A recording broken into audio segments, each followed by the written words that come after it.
Oh, toi, ma mère, je pense à toi. Toi qui me portas sur le dos, toi qui m'allaitas. Je me souviens comme hier, quand on récitait cela à l'école primaire, pour mettre en valeur nos mamans, nos très chères dames. Aujourd'hui que nous célébrons le 8 mars, très chère mère, bien vrai qu'il arrive souvent que nous fassons quelque chose qui vous blesse le cœur.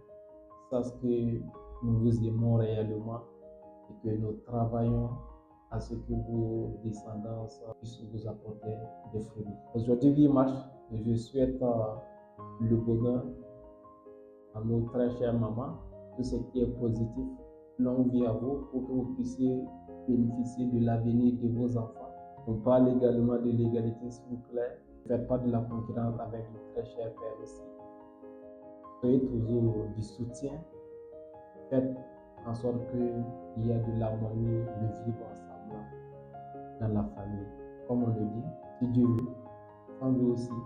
Donc, à chaque fois, vous êtes cette battante d'âme-là qui peut apporter quelque chose de positif pour la famille et pour l'avenir même de nos nations. Mais en dehors de ça, comme je le disais, au-delà même de blesser nos mamans, moi, j'ai choisi de venir le jour du 8 mars.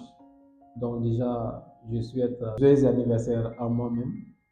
Mais dans cette vidéo, je ne veux pas juste dire que je suis venu le 8 mars, mais pour vous partager que la vie m'a enseigné pendant mon existence sur cette terre ici-bas. Vous savez, lorsqu'on évolue, on croit certaines difficultés.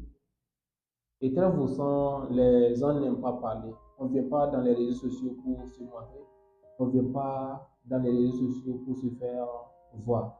On vient dans les réseaux sociaux pour apporter un plus à l'humanité. Raison pour laquelle moi je me suis engagé pour permettre à cette génération jeune-là de savoir que la situation que tu vis actuellement, peut-être même je suis passé vers là, mais le simple fait de parler, ça va t'encourager, ça va te permettre de ne pas de ne pas baisser les bras et travailler jusqu'à t'en sortir. Dans cette vidéo, je vais vous partager les 4 grandes leçons que la vie m'a enseignées sur ces années antérieures. Et lorsque je vais commencer, je vais juste dire à ce jeune-là, à cet entrepreneur-là, d'être patient. La vie m'a enseigné la patience. Et lorsque je vais essayer de voir quand je commence l'entrepreneuriat, à l'instant T, on sait déjà visualiser les très belles voitures, les voyages, les derniers iPhones, mais à un moment donné, on se rend compte que c'est vraiment pas ça. Et comme on aime le dire, la patience vient s'aimer d'or. Très souvent, on veut accélérer, très souvent, on rencontre des difficultés. On n'a pas celui-là qui va nous tendre la main pour nous permettre de vite avancer. Honnêtement, j'admire ces jeunes entrepreneurs qui ont l'air d'avancer tonton, oncle, celui-là qui vous a épaulé pour que vous puissiez avancer d'une manière rapide. Mais tu n'as pas ton frère, ta soeur, ton oncle, ton père qui va t'épauler, toi qui es le premier à se lancer dans la famille, toi qui es le premier à voir la vision, il va falloir que tu te bats comme tu vas mourir. Puisque la honte, c'est très grave. Il va falloir te battre jour et nuit pour pouvoir t'en sortir. Du moment où que les gens travaillent pour pouvoir assurer l'avenir de leurs enfants, si toi tu as du mal à décoller, soit si toi tu n'as pas quelqu'un qui va t'épauler, sache que même dormir suffisamment est un risque. Il faut devoir éviter certaines choses, même s'il arrive souvent que certaines amitiés, tu dois couper les portes pour pouvoir y arriver. Il faut le faire. Tu ne le fais pas pour toi seulement, mais tu le fais pour toi, ta famille et ta génération.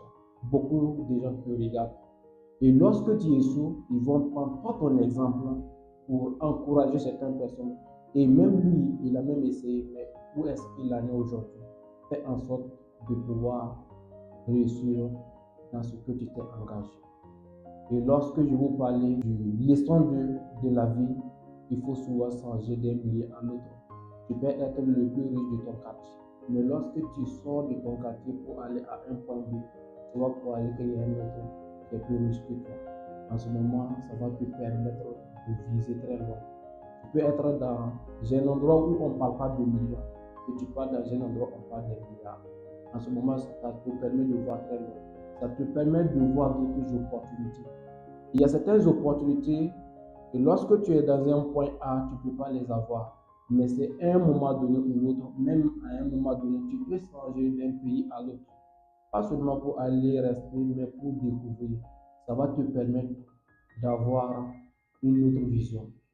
Ça va te permettre de savoir que ce qui se passe dans ton pays et que tu dis il n'y a pas l'homme, sincèrement, il y a même ce qui dépasse l'homme. À un moment donné, il faut voir certaines opportunités pour y croire. Très souvent, en Afrique ici, on va dire que non, toi tu rêves trop, non, il faut avoir les pieds sur terre. Et pourtant, de l'autre côté, pas mal de gens le font que nous. Mais lorsque toi tu essaies de t'engager pour la première fois dans ton pays, dans ton quartier, les gens vont voir que toi tu vises très loin. Fais en sorte, même si tu vas vendre du rêve, toi tu as des rêves, vends du rêve à ceux qui n'ont pas de rêve pour que toi tes rêves deviennent une réalité. Et la troisième leçon que